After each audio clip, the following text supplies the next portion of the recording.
The global run on food. Hey everybody, this is Michael with Asymmetrical Preparedness. We, as preppers, keep these things in mind. We pay attention to these things. China stockpiling mass quantities of food, limiting and or ceasing exportation of food. They are specifically going after corn, rice, grain reserves. How much grain reserve does the U.S. have in our strategic grain reserve? Last I heard, that much. 0. Because they got permission to hold it in cash instead of actual grain, to saying, oh, we'll just buy some. Well, what if there's none to buy?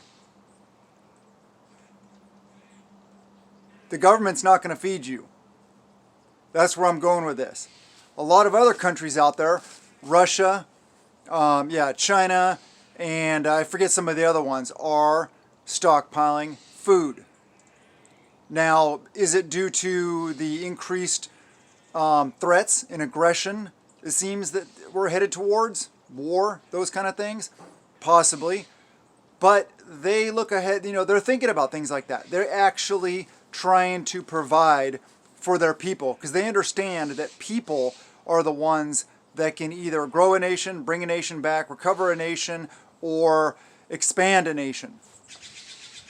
And they understand that the people can fix things, build things, all this stuff. So where am I going with this? Stockpile food. Seriously, mass quantities.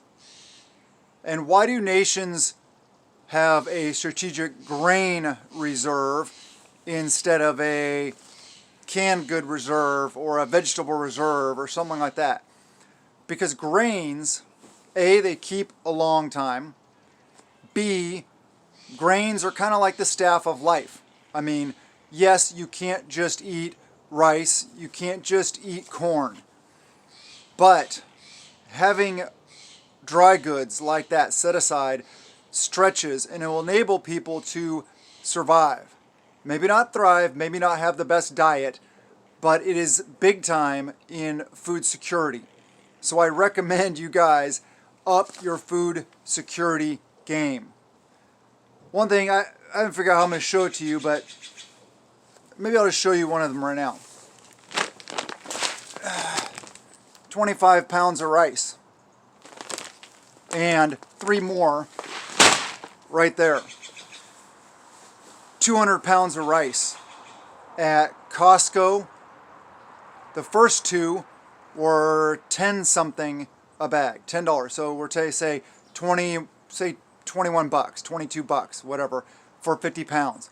Then yesterday it was 11 something, already going up continually. So that's another 50 pounds yesterday for, say, $23, $24.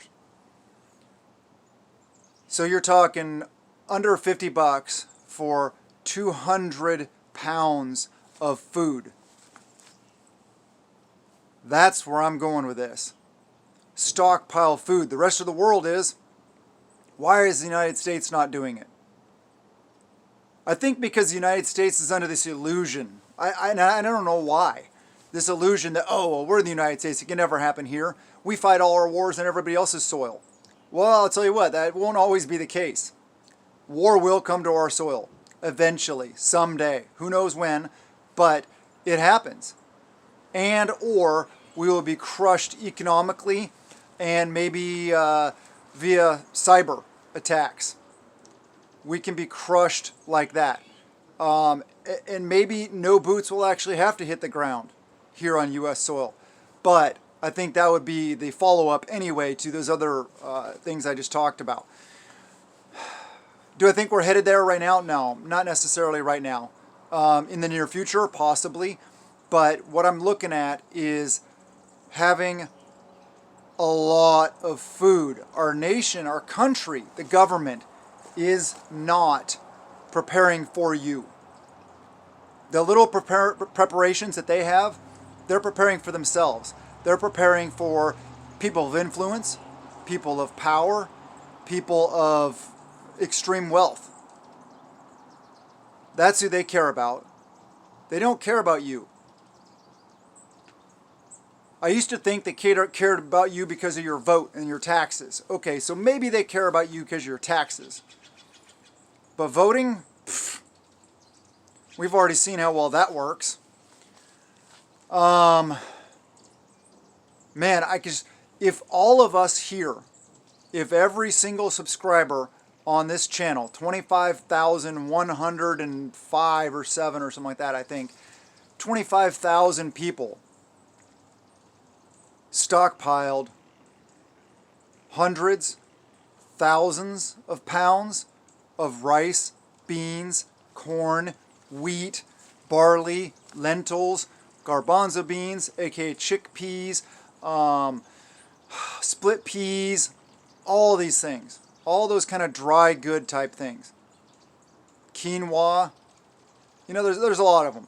But if you stockpiled thousands of pounds of that stuff, the cheapest I've found in my area, some areas are different. Some areas, say in the Midwest, you can stockpile corn for as cheap or cheaper than rice. For me, I can't here in the Pacific Northwest. Even going to the feed store and checking out like field corn and stuff like that, it's still more expensive than rice. So I'm just like, okay, I'll just go with rice. I do have corn stockpiled also. And that got me to thinking, because I like to think. And I like to think outside the box. I like to think about the best way to produce food and what I need and what others that rely on me, my group, my mag, my team, my tribe, my neighborhood, everybody that I plan on taking care of, how can I best provide for them with the stuff I grow?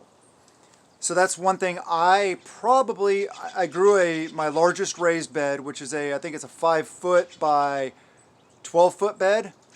I grew corn in that last year. Had pretty decent luck with it. I was surprised because here in the Pacific Northwest, it is a little more difficult to grow corn because we don't get the heat and the sun as much, and I have to deal with shade and trees, so I have to pick out which raised beds are the best for those kind of things. But I had decent luck, so I think I might be growing a lot more corn this year. And I have area, I may just do a bunch of in-ground down over there on my lower field. But I have to fence it really well also because we have lots of deer around here also. So, moving forward with all this stuff going on in the world, I heard, forget where from, but it was like 70% plus of the world's corn, the production, China's taking. China's buying up. So, we will see increased prices. We will see shortages. We will see all these things that are affected by this stuff. Because it's a whole world type thing. The countries that produce these, the majority of these goods, are having them bought up by countries like China, like Russia, that are preparing for troubled times or war. Don't know what's going on inside their heads, but I know they're being smart. That is smart. China also, remember a while back, they were scooping up all the gold. So they had tangible currency instead of fiat currency. That's another smart move. Tell you what, China's done a lot of smart moves. Another thing they do that's really smart, it's not so moral or anything, I don't feel, but instead of spending all the money to design technologies themselves, they just steal ours. Why do all the work when you can just steal somebody else's work? Which I said is not moral, but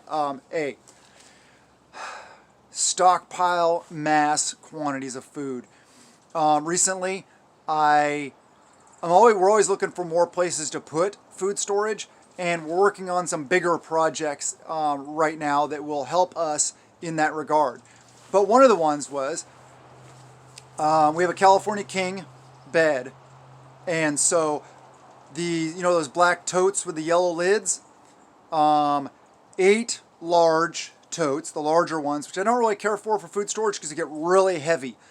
But if it's in a location like under your mattress where if you need to access it, you're just going to lift up your mattress, access it. You're not going to be hauling it all over the place. Then they work fine. So 8 large totes and 4 small totes fit under the bed.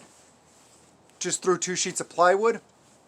Actually, a sheet of plywood and then 1 ripped in half on top of the totes. Threw the mattress back down. Don't feel anything. Don't notice it. Little one actually loves now that it's higher up. Just jump up and down. The only thing is our elderly lab has more of a time. I got to help her up on the bed. But anyway, you can do things like that. And you don't have to do the tall, they're like yay tall. You don't have to do totes that big.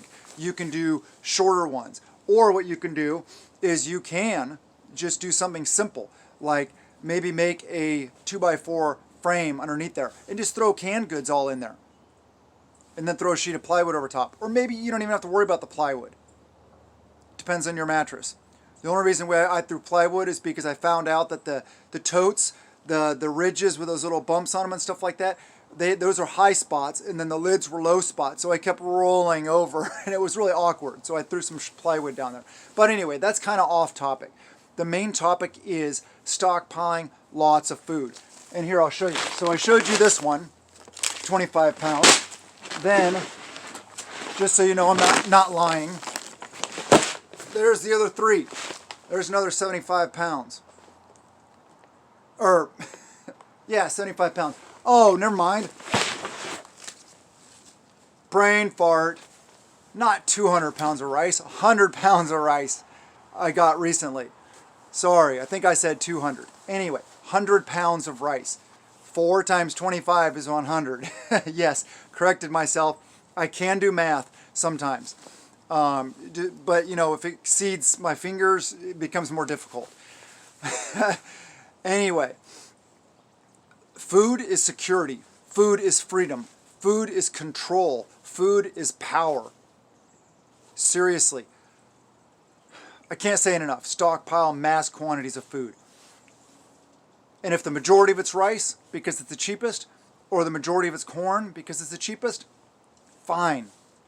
But also get other things, like wheat and beans, and all the other stuff that we prep. The canned goods, the canned meats, the freeze-dried meals, the freeze-dried meats, the freeze-dried bulk items, all those kind of things. But moving forward, long term, you're going to have to grow your own food. You're going to have to raise your own animals. And then grow more, hopefully grow more than you need so that you can it and store that also. I am now at 17 raised beds, 3 of which are smaller raised beds, or maybe 4, I forget. Yeah, we're at 13 or 14 large beds. And I'm looking to make that at least the number 20 for this coming growing season. If not, I'd like to be closer to 30. With 10 raised beds, I tracked the calories. It was a pain in the butt, and I had to, pick every single thing, put it on a scale, weigh it, and figure out the caloric value of all my crops that I harvested. But 2 years ago, at 10 raised beds, I produced almost 1 million calories. Seriously, I'm not joking. It was 990 something thousand calories. A lot, because I am able to grow peas like crazy here, and beans like crazy, and potatoes like crazy. So those were the big 3 that I grew. I grow lots of those because I can grow them so well. So that's part of the experience of gardening, is learning what grows best in your area and then grow it. And if you aren't used to eating it, or you don't really care for eating it, learn to love it. I'll tell you what, it may save your life someday. So moving forward, that is the answer. The answer for long term isn't necessarily relying on your food storage. Although having thousands of pounds of rice, thousands of pounds of beans, thousands of pounds of wheat and corn and all those things, man, I'll tell you what, that is peace of mind. That is food security. That is freedom. If you don't have to go around with your hand out, please may I have some food to the government that doesn't have any to give you anyway, you'll be in a much better place. People saw in Katrina going to the stadium there and the different FEMA places to receive food and shelter and care and stuff like that, that it doesn't work out that well. It's not a good situation to be in. So give yourself food security, give yourself freedom. And the ability to replenish it is very important. We're going to be showing a lot more gardening stuff coming up soon. I know it's so super exciting. We will still be covering, all the other aspects of preparedness, the tactical side of things as well, which is very important, your ability to defend what you have. So please take a note from China's playbook and stockpile lots of food. Do it smart. Maybe do it a little bit at a time. I mean, seriously, like if you grab a 25-pound bag of rice every time you go to the store just as an extra, you're spending 10, 11 bucks. If you can only afford to do that every other time you go to the store, or every other week, or once a month, it doesn't matter. I get it. Limited budgets. That's where priorities come in. Where are your priorities?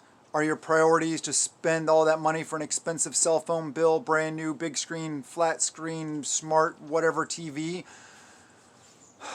a new vehicle, which you can't buy now anyways because there aren't any because of the chip shortages. We will be seeing more shortages across the board and less importation of goods as these companies or countries buckle down, tighten down their exports to better take care of themselves. As we move into more upheaval, more uncertainty, that's what we're going to be faced with. So just be mindful of that. Prep a little every day. And I haven't said this in a while, but prep out of peace of mind, not out of fear. I don't prep out of fear. I prep to give me peace of mind, knowing that my family will eat, my friends will eat, my tribe will eat. That's one of my primary roles in my tribe is food and food production. We all have different roles to play. If you have a tribe, you're going to be able to do this. If you don't, that's another thing that's vital nowadays. I feel it's extremely vital that we build tribe. I can't do this alone. You can't do this alone. We got to have tribe. We got to have good people around us. We got to be strong. We got to be spiritually, mentally, and physically prepared for what is coming. So on that note, also, fitness. Fitness is a prep that you can do for free every single day. You don't have to budget that except for the time. Budget that time. 20 minutes, 30 minutes. It doesn't have to be hours. At least move your body. Functional fitness. Throw on your bug out bag, your ruck, your patrol pack, whatever you call it. I don't care. And walk. Even if it is tactical looking. So what? People have tactical style backpacks with Molly on them all over the place. You're not really going to stick out like a sore thumb. Just don't dress like I'm dressed right now. Just wear normal clothes and start walking down the road. Do push-ups, squats, lunges, pull-ups if you can. That's one of those things that I've always been, just the way my body's designed. I'm designed to be a runner. I was a track and cross-country runner in high school, and I've always been able to run. It doesn't matter how long I stop running, I'm always able to run 10, 20 miles non-stop. Maybe not be as fast as I once was, and pull-ups. Pull-ups have always been really easy for me. My weakness is sit-ups for some reason. And my core is fine. I'm strong, I'm fit. But yeah, our bodies are all built for different things. Some people are built like tanks. They can bench press a Volkswagen. Some people can run 20 miles straight. Well, yeah, we all have our strengths and our weaknesses, our gifts, our talents that God gave us. Play off your strengths, but increase or better your weaknesses. If you're not a good runner, well, start walking. If you absolutely hate running, just find other ways. There are other ways. Starting a workout program is difficult. And I know this is totally off topic, the original topic, but it's something that's very important. It's difficult to start because your body doesn't like it at first. But trust me, keep at it, little bit at a time. Your body will get used to it, and you should always be pushing yourself so your body's not too used to it, but you make it a way of life. You make it part of your life, and man, you will feel so much better. You will sleep better. You will be healthier, because we all want to be healthy, right? It's not just about having food to survive this. We have to be healthy enough to do what we need to do also. And even if nothing ever happens, devil's advocate, nothing ever happens, everything's just fine. The world never falls apart. Health as you get older, so you can be there for your kids, your grandkids, your friends. Very important. And the healthier you are, the less likely you are to get sick, the less likely you are to be a strain on the medical system that's already strained. Those are some other good key points. And if you are healthy, you are less reliant on medications, which means you're more effective in a long-term collapse type situation. You don't have to rely on big pharma's drugs. I get it. Some people have to due to certain conditions. But overall, health, whole, healthy, natural foods and exercise. Please. And I know the topic was stockpiling lots of food. But try to make healthy choices in that area also. I love you guys, and I just want you guys to be prepared.